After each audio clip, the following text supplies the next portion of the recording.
अच्छा, एक सवाल है, कभी सोचा है कि किसी चीज के बारे में पढ़ना और उसे सच में जीने में इतना इतना बड़ा फर्क क्यों होता है? मान लीजिए आप तैरने पर दुनिया की 10 सबसे अच्छी किताबें पढ़ लेती हैं।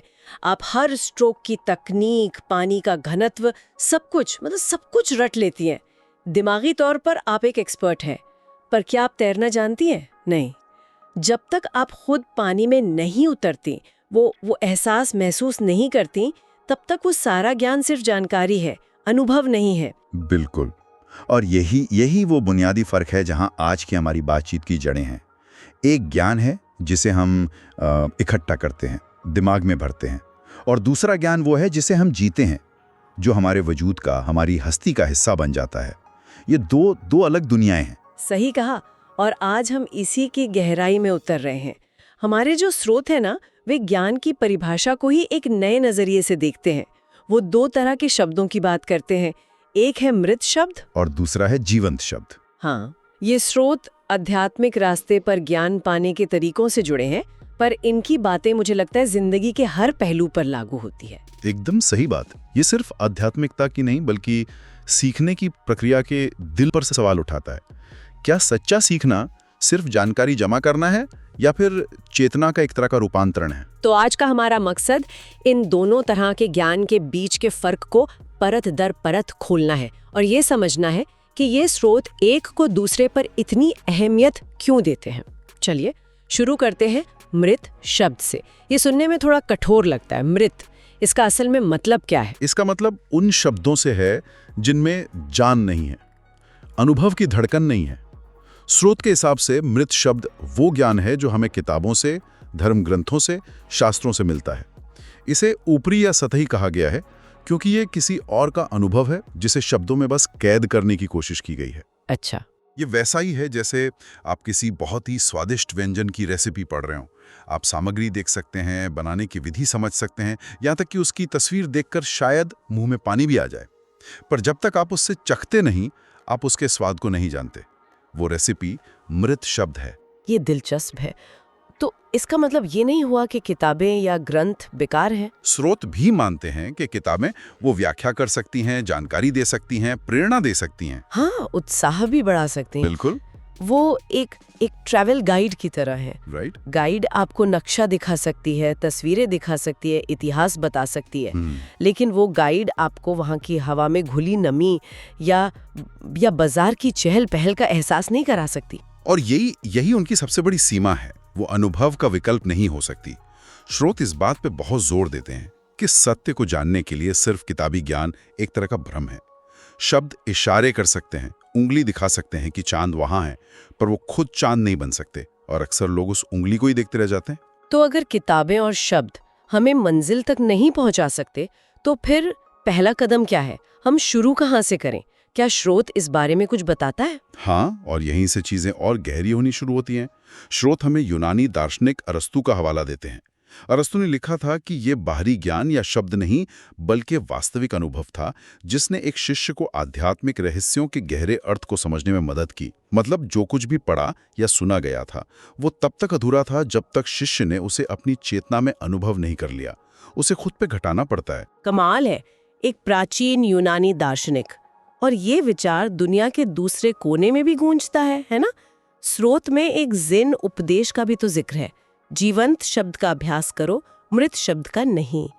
ये देखना कितना फैसिनेटिंग है कि कैसे हजारों साल और हजारों मील दूर दो अलग अलग संस्कृतियां एक ही सच पर पहुंच रही हैं। बिल्कुल। इससे ये बात और भी पक्की हो जाती है कि सच्चा ज्ञान वो शब्दों की पहुंच से परे है। और स्रोत इसके लिए एक और जरूरी शर्त बताता है। वो कहते हैं कि सत्य को जानने के लिए दिमाग में और शब्द भरने की नहीं, बल्कि मन को शब्दों से खाली करने की जरूरत है। इसके लिए भजन सिमरन के माध्यम से मन की शांति की आवश्यकता होती है। ये तो आज की दुनिया के लिए एक बहुत बड़ी चुनौती है। हमारा पूरा एजुकेशन सिस्टम, हमारी संस्कृति, सब कुछ इसी विचार पर बना है कि ज्यादा जानो, ज्यादा पढ़ो, ज्यादा जानकारी इकट्ठा करो। और ये स्रोत कह रहे हैं कि नहीं, रुको, दिमाग को भरो मत, उसे शांत करो, खाली करो। ये तो पूरी तरह से उल्टी गंगा बहाने जैसा है। हाँ, ये एक बिल्कुल अलग पैराडाइम है। यहाँ ज्ञान को बाहर से अंदर लाने की कोशिश नहीं है, बल्कि जो पहले से अंदर है उसे प्रकट होने का मौका देना है। इसकी कल्पना ऐसे करें जैसे एक तालाब है जिसका पानी बहुत गंदला और अशांत है। आप उसकी सतह पर लहरों और मिट्टी के सिवा कुछ नहीं देख सकते हैं। अब आप उसमें और पानी डाल के उसे साफ नहीं कर सकते हैं, लेकिन अगर आप उसे बस थोड़ी देर के लिए शांत छोड़ दें तो सारी मिट्टी धीरे धीरे नीचे बैठ जाएगी और पानी अपने आप एकदम साफ हो जाएगा।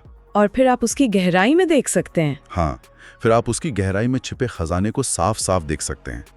भजन सिमरन वो मन को शांत और स्थिर करने की प्रक्रिया है ताकि अंदर का सच खुद ब खुद जाहिर हो जाए। ठीक है, तो अब तक की तस्वीर ये बन रही है। एक तरफ है मृत शब्द, किताबें, सिद्धांत, जानकारी, जो एक नक्शे की तरह है। दूसरी तरफ है जीवन शब्द, प्रत्यक्ष अनुभव, असली मंजिल, जिस तक पहुंचने के लिए मन का शांत होना जरूरी है। लेकिन ये सफर एक आम इंसान अकेले कैसे तय करे? ये बहुत मुश्किल और शायद अकेला रास्ता लगता है। क्या स्रोत इस नक्शे से मंजिल तक की खाई को पाटने के लिए कोई पुल बताता है? हाँ, और यहाँ स्रोत अपनी सबसे अहम और शायद सबसे ज्यादा बहस वाली अवधारणा पेश करता है, देहदारी सद्गुरु की भूमिका, यानी एक जीवित अनुभवी मार्गदर्शक। स्रोत के अनुसार एक जीवित गुरु ही वो माध्यम है जो मृत शब्द को शिष्य के लिए जीवंत शब्द में बदल सकता है। कहा गया है कि सिर्फ वही नामदान के जरिए शब्द का असली भेद समझा सकते हैं। यहाँ शब्द का इस्तेमाल उस परम सत्य के लिए किया गया है। एक जीवित गुरु, इस पर इतना जोर क्यों? क्या हम गुजरे हुए महान गुरुओं की किताबों और शिक्षाओं से ये नहीं सीख सकते? आखिर उनका ज्ञान भी तो हमारे पास है। यहाँ जोर उनके जीवित होने पर इसलिए है क्योंकि उनके पास सिर्फ ज्ञान नहीं बल्कि उस ज्ञान का ताज़ा धड़कता हुआ अनुभव है। वो सिर्फ एक किताब के दुभाषिए नहीं है जो आपको पढ़कर सुना रहे हैं।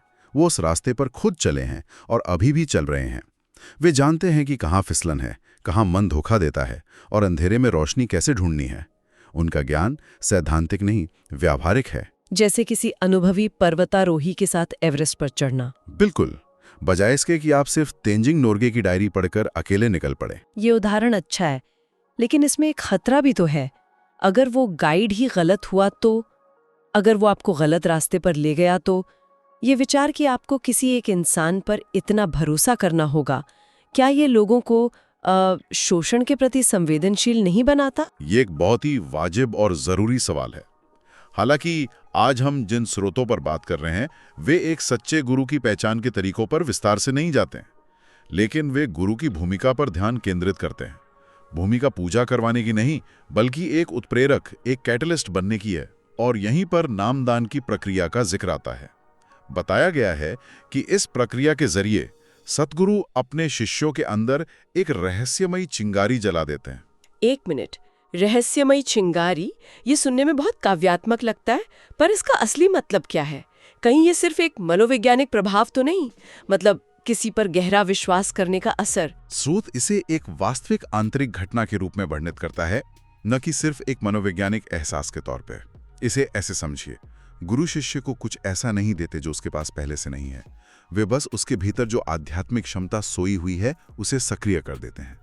स्रोत के शब्द हैं कि ये चिंगारी अंतर में सोई हुई रूहानी ताकत को जगाती है।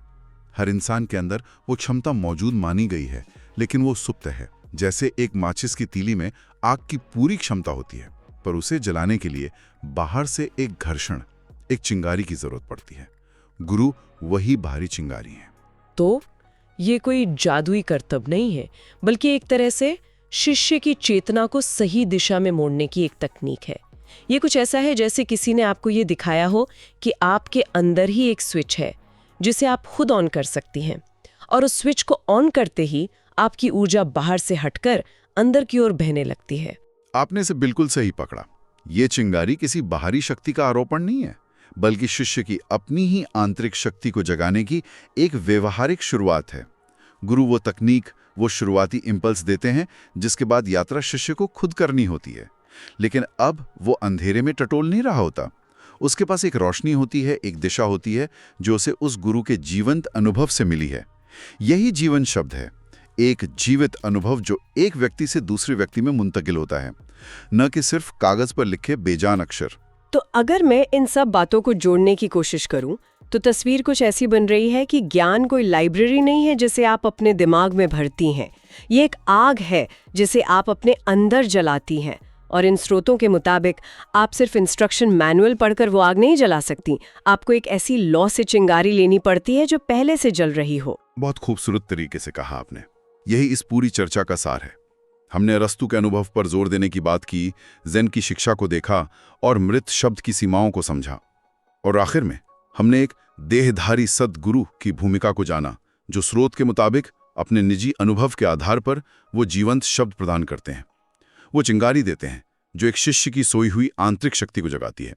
पूरा जोर जानकारी से अनुभव की ओर और अनुभव से रूपांतरण की ओर जाने पर है। मृत शब्द सूचित करता है, पर जीवंत शब्द रूपांतरित करता है। ये वाकई एक गहरी बात है।